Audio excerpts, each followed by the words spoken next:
Let's welcome in the aforementioned John Bryce, who's been working on that poem. Is it good? I think it's solid. Okay. Got some lines that I'll be disappointed if you don't laugh. Oh, okay. Okay. Well, I'll get ready for that. Alcoa in studio. These guys got over there. They exacted a measure of revenge, shall we say, on CPA. They just really were so dominant. They're in the poem as well. And we've got Garrett, Livesay, and McClurg. And no surprise, Alcoa leaned on its defense once again. And Mitchell, all week long, there was a lot of talk about the rematch and about just that opportunity at redemption. What was it like for you guys, the anticipation leading into that game?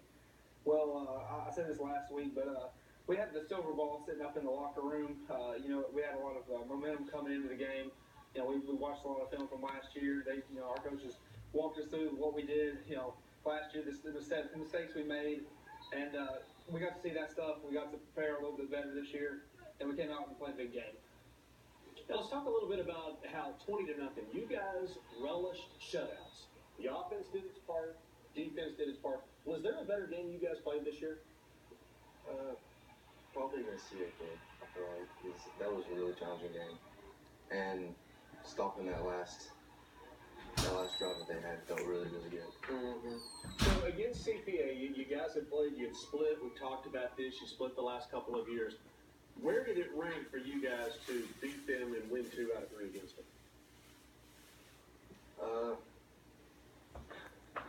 They didn't really care? You just want to win state?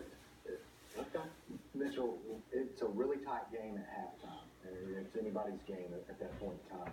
What was it like in the locker room? What was Coach Rankin's message? What was Coach Nick's message? We sat in the locker room there at halftime. We were going to have a 3-0 lead, I believe. And, they're basically saying, keep doing the same thing you're doing. We're wearing them down. A bunch of their guys are going to go, both ways, offensive and defensively. And you can see them getting a little tired.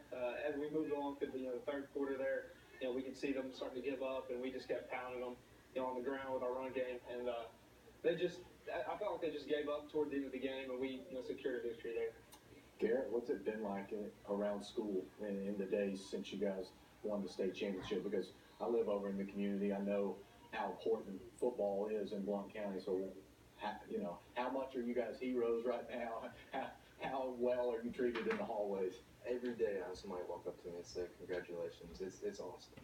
I mean, especially after last year, it was terrible. And we all felt like we were needed. How much did you talk about? How much, now that it's over and done with, how much did you guys talk about revenge? We didn't really talk about it much. We were more focused on the match previous before that. And then when that game came up, we're like, we're going to do it for the guys from last year. Let me ask you this question. How much does Alcoa have coming back? I know they lose an awful lot. Our front seven, I think we had 1 underclassman. Okay. Maybe 2. I think we had a D lineman that was also an underclassman there. But I think we got a lot of guys that are going to be able to step up. We have a lot of talent under young underclassmen that are ready to play.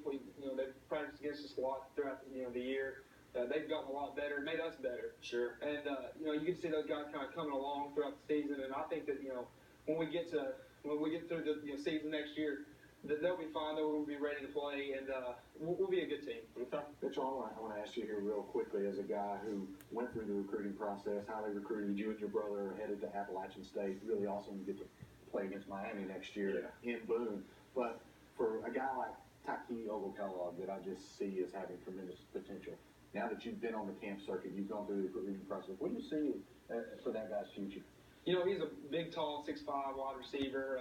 He really can play a lot of different, positions, but obviously I think at the college level, receiver is probably his best shot.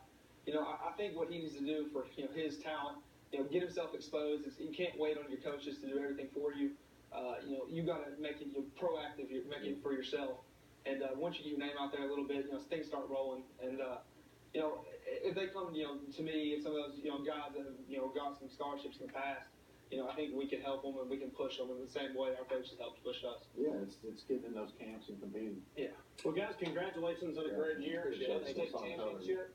Good job out there. When we come back, it's the all-hero team. We'll start with the offense when we come back. Boom. On Politasco Heroes. Boom.